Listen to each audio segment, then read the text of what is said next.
ನಮಸ್ಕಾರ ರೀ ಎಲ್ಲರಿಗೂ. ಇವತ್ತು ಬಳಕದ ಮೆಣಸಿನ್ಕಾಯಿ ಮಾಡೋಣ ಅಂತ. ಇವಕ್ಕೆ ಮೊಸರುಗಾಯಿ ಅಂತಲೂ ಹೇಳ್ತಾರೆ ರೀ. ಸೀಸನ್ ಇದ್ದಾಗ ಈ ಥರ ಮೆಣಸಿನ್ಕಾಯಿ ತೊಗೊಂಬಂದು ಬಳಕದ ಮೆಣಸಿನ್ಕಾಯಿ ಮಾಡಿದರೆ ವರ್ಷ ಪೂರ್ತಿ ಸ್ಟೋರ್ ಮಾಡಿ ಇಟ್ಕೊಂಡು ತಿನ್ಬೋದು ರೀ. ಆಮೇಲೆ ಇವತ್ತು ನಾನು ಹೇಳೋ ಮೆಥಡ್ ಒಳಗೆ ನೀವು ಬಳಕದ ಮೆಣಸಿನ್ಕಾಯಿ ಮಾಡಿದರೆ ಬಾಯಿ ಒಳಗಿಟ್ರೆ ಕರಗು ಅಂತ ಮೆಣಸಿನ್ಕಾಯಿ ರೆಡಿ ಆಗ್ತಾವೆ ನೋಡಿರಿ.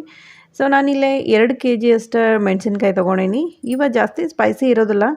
ಸೊ ಈ ಥರ ಸೀದಾ ಇದ್ದಿದ್ದು ಮೆಣಸಿನ್ಕಾಯಿ ತೊಗೋಬೇಕು. ಆಮೇಲೆ ನೋಡಿರಿ, ಒಂದು ರೌಂಡ್ ಇವನು ವಾಶ್ ಮಾಡ್ಕೊಂಡಾಗಿಂದ ಈ ಥರ ನಡಕ್ಕೆ ಸ್ಲಿಟ್ ಮಾಡ್ಬೇಕು ರೀ. ಅಂದರೆ ಕಟ್ ಮಾಡಿ ಭಾಗ ಮಾಡೋದಲ್ಲ, ಈ ಥರ ಜಸ್ಟ್ ಒಂದು ಸೈಡ್ ಅಷ್ಟು ಸ್ಲಿಟ್ ಮಾಡ್ಕೋಬೇಕು. ಅಂದರೆ ನಮ್ಗೆ ಫಿಲ್ಲಿಂಗಿಗೆ ಈಸಿ ಆಗ್ತೈತಿ. ಫಿಲ್ ಮಾಡ್ಕೊಳಕ್ಕೆ ಬರುವಂಗೆ ನಾವು ಸ್ಲಿಟ್ ಮಾಡ್ಕೋಬೇಕು. ಸೊ ಇದೇ ಥರ ಎಲ್ಲ ಮೆಣಸಿನ್ಕಾಯಿನೂ ಸ್ಲಿಟ್ ಮಾಡ್ಕೊಂಡು ರೆಡಿ ಮಾಡ್ಕೋತೀನಿ. ನೀವು ಬೇಕಾದ್ರೆ ಸ್ಪೈಸಿ ಮೆಣಸಿನ್ಕಾಯಿನ ಯೂಸ್ ಮಾಡ್ಬೋದು. ಆದರೆ ಆ ಮೆಣಸಿನ್ಕಾಯಿ ಒಣಗಿಯಾಗಿಂದ ಜಾಸ್ತಿ ಸ್ಪೈಸಿ ಆಗ್ತಾವೆ. ಹೀಗಾಗಿ ಕಮ್ಮಿ ಸ್ಪೈಸಿ ಇದ್ದಿದ್ದನ್ನು ನೀವು ಮೆಣಸಿನ್ಕಾಯಿನ ಯೂಸ್ ಮಾಡಿರಿ. ಆಮೇಲೆ ಈ ಬಳಕದ ಮೆಣಸಿನ್ಕಾಯಿ ಯೂಶ್ವಲಿ ಚಳಿಗಾಲದಾಗ ಮಾಡ್ತಾರೆ. ಯಾಕಂದ್ರೆ ಈ ಥರ ಮೆಣಸಿನ್ಕಾಯಿ ನಮಗೆ ಮಾರ್ಕೆಟ್ ಒಳಗೆ ಹೆಚ್ಚಾಗಿ ಚಳಿಗಾಲದಾಗ ಸಿಗ್ತೈತಿ. ಸೊ ಚಳಿಗಾಲದಾಗ ಜಾಸ್ತಿ ಬಿಸಿಲು ಇರೋದಿಲ್ಲ. ನೋಡಿರಿ, ಬೇಸಿಗೆ ಕಾಲದಾಗ ನಿಮ್ಗೆ ಈ ಥರ ಮೆಣಸಿನ್ಕಾಯಿ ಅವೈಲೇಬಲ್ ಇತ್ತಂದ್ರೆ ತೊಗೊಂಬಂದು ನೀವು ಬಳಕದ ಮೆಣಸಿನ್ಕಾಯಿ ಮಾಡ್ಕೋಬೋದು.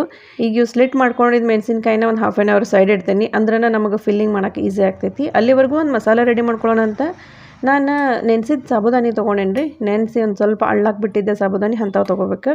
ಆಮೇಲೆ ಇಲ್ಲೇ ಭಾಳಷ್ಟು ಚುರ್ಮುರಿ ತೊಗೊಂಡೇನಿ. ಚುರ್ಮುರಿ ಹಾಕಬೇಕಾಗ್ತೈತೆ ರೀ, ಅಂದ್ರೆ ಈ ಬಳಕದ ಮೆಣಸಿನ್ಕಾಯಿ ಚಲೋ ಪಳ್ಳಾಗ್ತಾವೆ. ನೆಕ್ಸ್ಟ್ ಇಲ್ಲಿ ನೆನೆಸಿದ್ದ ಧನಿಯಾ ಕಾಳು ರೀ ಇವು, ಅಥವಾ ಕೊತ್ತಂಬರಿ ಬೀಜ ಅಂತ ಹೇಳ್ತೇವಲ್ಲ, ಅವ ನೆನೆಸಿನೇ ತೊಗೊರಿ, ಅಂದರೆ ಚಲೋ ಫ್ಲೇವರ್ ಬರ್ತೈತಿ. ಸೊ 1 ಸ್ಪೂನ್ ಅಷ್ಟು ಈ ನೆನೆಸಿದ ಧನಿಯಾ ಕಾಳು ಹಾಕ್ಕೊಳಕತ್ತೀನಿ. ಆಮೇಲೆ 2 ಸ್ಪೂನ್ ಅಷ್ಟು ಮೆಂತೆಕಾಳು. ಈ ಮೆಂತೆಕಾಳನ್ನು ನೆನೆಸ್ಕೊಂಡು ತೊಗೊಂಡೀನಿ. 3 ರಿಂದ 4 ತಾಸು ನೆನೆಸ್ಕೊಂಡ್ರೆ ಸಾಕಾಗ್ತೈತಿ. ಆಮೇಲೆ ನೆಕ್ಸ್ಟ್ ಇಲ್ಲೇ ಬೆಳ್ಳುಳ್ಳಿ ತೊಗೊಂಡೇನಿ ರೀ. 20 ರಿಂದ 25 ಬೆಳ್ಳಿ ಬೆಳ್ಳುಳ್ಳಿ ಇದಾವೆ. 1 ಇಂಚಿನಷ್ಟು ಶುಂಠಿ ತೊಗೊಂಡೇನಿ. ಆಮೇಲೆ ಸ್ವಲ್ಪ ಕೊತ್ತಂಬರಿ. ನೆಕ್ಸ್ಟ್ ಒಂದು ಸ್ವಲ್ಪ ಕರಿಬೇವನು ಹಾಕ್ಕೋತೀನಿ ರೀ ನಾ ಇದ್ರಾಗ. ಈ ಕರಿಬೇವು ಕೊತ್ತಂಬರಿ ಭಾಳಷ್ಟು ಹಾಕ್ಕೊಳಕ್ಕೆ ಹೋಗ್ಬೇಡ್ರಿ, ಯಾಕಂದ್ರೆ ಜಾಸ್ತಿ ದಿನ ಸ್ಟೋರ್ ಮಾಡಿ ಇಡೋಕ್ಕಾಗಲ್ಲ. ಆಮೇಲೆ 1 ಸ್ಪೂನಷ್ಟು ಜೀರಿಗೆ ತೊಗೊಂಡೇನಿ. ಇಲ್ಲೇ ಇಂಗು ತೊಗೊಂಡೇನಿ ರೀ ನಾನು. ಇಂಗು ಪೌಡ್ರನ್ನು ಯೂಸ್ ಮಾಡ್ಬೋದು. ನನ್ನ ಹತ್ರ ಇದೇ ಥರ ಇಂಗು ಅವೈಲೇಬಲ್ ಐತಿ, ಹೀಗಾಗಿ ಇದನ್ನು ತೊಗೊಂಡೆ ನಾನು.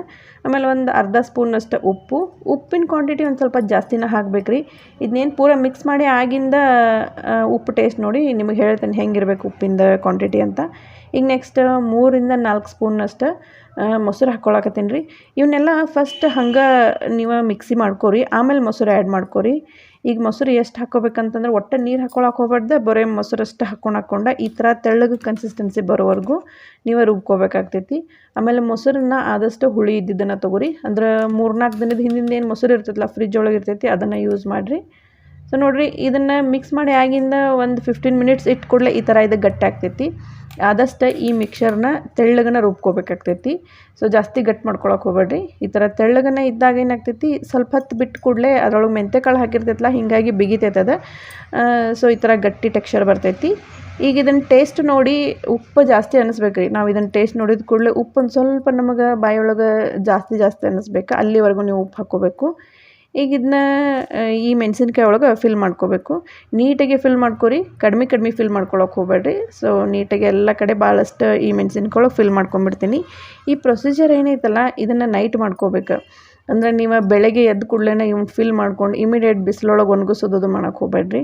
ಈ ಥರ ನೈಟ್ ಈ ಮೆಣಸಿನ್ಕಾಯಿ ಒಳಗೆ ಫಿಲ್ ಮಾಡಿ ಇಟ್ಟರೆ ಏನಾಗ್ತೈತಿ, ಈ ಮಸಾಲೆ ಏನೈತಲ್ಲ ಮೆಣಸಿನ್ಕಾಯಿ ಚಲೋ ಅಬ್ಸರ್ವ್ ಮಾಡ್ಕೋತೈತಿ. ಆಮೇಲೆ ಬಳಕದ ಮೆಣಸಿನ್ಕಾಯಿ ಭಾಳ ಚಲೋ ಟೇಸ್ಟ್ ಆಗ್ತಾವೆ, ಪಳ್ಳೂ ಆಗ್ತಾವೆ ರೀ. ಆಫ್ಟ್ರ್ ಫ್ರೈ ಮಾಡಿ ಆಗಿಂದ ಪಳ್ಳಾಗಿಬಿಡ್ತಾವೆ. ಈ ಮಸಾಲ ಒಂದು ಸ್ವಲ್ಪ ಹೊತ್ತಿಟ್ಟು ಕೂಡಲೇ ಗಟ್ಟಿಯಾಗಿಬಿಡ್ತೈತೆ ರೀ ಇದು.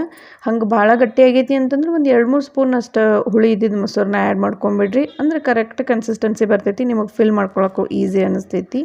ನೀವು ಬಳಕದ ಮೆಣಸಿನ್ಕಾಯಿ ಮಾಡಾಕತ್ತೀರಿ ಅಂತಂದರೆ ಈ ಥರ ನೀಟಾಗೆ ಸೀದಾ ಇದ್ದಿದ್ದು ಮೆಣಸಿನ್ಕಾಯಿನ ನೀವು ಮಾರ್ಕೆಟ್ ಒಳಗೆ ಆರಿಸ್ಕೊಂಡು ತೊಗೊಂಬರ್ರಿ. ಮೆಣಸಿನ್ಕಾಯಿ ಒಂದು ಸ್ವಲ್ಪ ಸೊಟ್ಟಪಟ್ಟಿದ್ದು ಅಂತಂದ್ರೆ ನಿಮಗೆ ಫಿಲ್ ಮಾಡೋಕ್ಕೂ ಕರೆಕ್ಟ್ ಆಗೋಲ್ಲ. ಆಮೇಲೆ ಅಂಥ ಮೆಣಸಿನ್ಕಾಯಿ ಚಲೋ ಒಣಗೋದು ಇಲ್ರಿ ಅವ. ನೋಡಿರಿ, ಈ ಥರ ಫುಲ್ಲಾಗಿ ನಾನು ಮೆಣಸಿನ್ಕಾಯಿ ಒಳಗೆ ಫಿಲ್ ಮಾಡ್ಕೊಳಕತ್ತೀನಿ. ಆಮೇಲೆ ಇವನ್ನ ನೋಡಿರಿ, ನಾನು ಒಂದು ಪೇಪರ್ ಹಾಸೇನಿ. ಈ ಅಂದ್ರೆ ಪ್ಲಾಸ್ಟಿಕ್ ಕವರ್ ಇದೆ. ಈ ಕವರ್ ಮೇಲೆ ಈ ಥರ ಮೆಣಸಿನ್ಕಾಯಿನ ಇಡಾಕತ್ತೀನಿ. ನಾವೇನು ಫಿಲ್ ಮಾಡ್ಕೊಂಡಿರ್ತೇವಲ್ಲ, ಸ್ಲಿಟ್ ಮಾಡಿರ್ತೀವಿ, ಆ ಪೋರ್ಷನ್ ಅಪ್ ಸೈಡ್ ಮಾಡಿ ಇಡ್ಬೇಕು. ನೋಡಿರಿ ಈ ಥರ ಹಿಂಗೆ ಓವರ್ ನೈಟ್ ಇದು ಇಷ್ಟೇ ಇಟ್ಬಿಡ್ಬೇಕು ರೀ. ಇದ್ರ ಮೇಲೆ ನೀವು ಮೆಣಸಿನ್ಕಾಯಿ ಇಡಕ್ಕೆ ಹೋಗ್ಬೇಡ್ರಿ. ಆಮೇಲೆ ಇದನ್ನೇನೈತಲ್ಲ ಪೂರ ಇದನ್ನು ಕ್ಲೋಸ್ ಮಾಡ್ಕೊಂಬಿಡ್ಬೇಕು. ಈ ಥರ ಪೂರ ಕ್ಲೋಸ್ ಮಾಡ್ಕೊಂಡಾಗಿಂದ ನೆಕ್ಸ್ಟ್ ಡೇ ಏನೈತಲ್ಲ, ಸೀದಾ ಹೆಂಗಿರ್ತೈತಿ ಇವನ್ನ ತೊಗೊಂಡು ಹೋಗಿ ನಾವು ಬಿಸಿಲಿಗೆ ಇಟ್ಟುಬಿಡ್ಬೇಕು. ಅಂದರೆ ಈ ಮೆಣಸಿನ್ಕಾಯಿ ಏನೈತಲ್ಲ 1-2 ದಿನದೊಳಗೆ ಒಣಗಿ ಆಗ್ಬೇಕ್ರಿ ಇವ. 4-5 ದಿನ ಒಣಗಕ್ಕೆ ತೊಗೊಂಡ್ವು ಅಂತಂದ್ರೆ ಅಂಥ ಮೆಣಸಿನ್ಕಾಯಿ ಒಳಗೆ ಕಪ್ಪಾಗಿ ಬಿಡ್ತಾವೆ, ಆಮೇಲೆ ಕೆಟ್ಟು ಬಿಡ್ತಾವ್ರಿ ಇವ. ಸೊ 1-2 ದಿನದೊಳಗೆ ಈ ಮೆಣಸಿನ್ಕಾಯಿ ಪೂರ ಚೊಕ್ಕ ಒಣಗಿದ್ವು ಅಂತಂದ್ರೆ 1-2 ವರ್ಷವರೆಗೂ ನೀವು ಸ್ಟೋರ್ ಮಾಡಿ ಇಟ್ಕೋಬೋದು. ಹೀಗಾಗಿ ಈ ಚಳಿಗಾಲದಾಗ ಜಾಸ್ತಿ ಬಿಸಿಲು ಇರೋದಿಲ್ಲಲ್ಲ, ನಾನಂದ್ರೆ ಈ ಥರ ಬಳ್ಕದ ಮೆಣಸಿನ್ಕಾಯಿನ ಬೇಸಿಗೆ ಕಾಲದಾಗ ಮಾಡೋಕ್ಕೆ ಸಜೆಸ್ಟ್ ಮಾಡ್ತೀನಿ. ನೋಡ್ರಿ ಇವ ಪೂರ ಒಣಗ್ಯಾವ. ಇವನ್ನ ಇನ್ನೊಂದು ದೊಡ್ಡ ಪರಾತೊಳಗೆ ತೆಗೆದು ನಾನು ಒಂದು 2-3 ದಿನ ಮತ್ತೆ ಎಕ್ಸ್ಟ್ರಾ ಒಣಗಿಸ್ಕೊಳಕತ್ತೀನಿ. ನೋಡ್ರಿ ಈ ಥರ ಮುರಿದು ಕೊಡಲಿ, ಈಸಿಯಾಗಿ ಮುರಿಬೇಕು, ಹಿಂಗೆ ಒಣಗಬೇಕ್ರಿ ಇವ. ಬರ್ರಿ ಇವ್ನ ಫ್ರೈ ಮಾಡಿ ತೋರಿಸ್ತೀನಿ ನಾನು. ಈ ಫ್ರೈ ಮಾಡುವಾಗ ಏನೈತಲ್ಲ ಜಾಸ್ತಿ ಆಯಿಲ್ ಬಿಸಿ ಮಾಡ್ಕೋಬಾರ್ದು, ಜಸ್ಟ್ ಒಂಚೂರು ಆಯಿಲ್ ಬಿಸಿ ಇದ್ದಾಗ ಇವನು ಫ್ರೈ ಮಾಡ್ಕೊಂಬಿಡ್ಬೇಕು. ಈ ಬಳ್ಕದ ಮೆಣಸಿನ್ಕಾಯಿ ಜೊತೆ ಬೆಸ್ಟ್ ಕಾಂಬಿನೇಷನ್ ಅಂದ್ರೆ ಮೊಸರನ್ನ ಜೊತೆ ಬಳ್ಕದ ಮೆಣಸಿನ್ಕಾಯಿ ಮಾತ್ರ ಮಸ್ತ್ ಅನಿಸ್ತೈತಿ. ನಮ್ಮ ಮನೆಯೊಳಗೆ ಹಬ್ಬ ಅದು ಇದ್ದಾಗ ಹೋಳ್ಗೆ ಮಾಡಿರ್ತೇವಲ್ಲ, ಹೋಳ್ಗೆ ಆಮೇಲೆ ಕಟ್ಟಿನ ಸಾರು, ರೈಸ್ ಈ ಥರ ಎಲ್ಲ ಮಾಡಿದಾಗ ಈ ಬಳ್ಕದ ಮೆಣಸಿನ್ಕಾಯಿನ ಕರಿತೇವ್ರಿ ನಾವು. ಈ ಮೆಣಸಿನ್ಕಾಯಿ ನೀವು 2-3 ವರ್ಷವರೆಗೂ ಸ್ಟೋರ್ ಮಾಡಿ ಇಟ್ಕೋಬೋದು. ಸೊ ಈ ಥರ ದಪ್ಪನ ಮೆಣಸಿನ್ಕಾಯಿ ನಿಮಗೆ ಮಾರ್ಕೆಟ್ ಒಳಗೆ ಸಿಕ್ಕರೆ ಹಿಂಗೆ ಸೇಮ್ ಬಳ್ಕದ ಮೆಣಸಿನ್ಕಾಯಿ ನೀವು ಮಾಡಿ ಸ್ಟೋರ್ ಮಾಡಿ ಇಟ್ಕೊರಿ. ಈಗ ಹೆಂಗೂ ಬೇಸಿಗೆ ಕಾಲ ಸ್ಟಾರ್ಟ್ ಆಗೈತಿ, ಚಲೋ ಬಿಸಿಲು ಇರ್ತೈತಿ. ಈ ಮೆಣಸಿನ್ಕಾಯಿ 1-2 ದಿನದಾಗ ಒಣಗಿ ಬಿಡ್ತಾವೆ. 2-3 ವರ್ಷವರೆಗೂ ನೀವು ಸ್ಟೋರ್ ಮಾಡಿ ಆರಾಮ್ಸೆ ಇಟ್ಕೊಂಡು ತಿನ್ಬೋದು.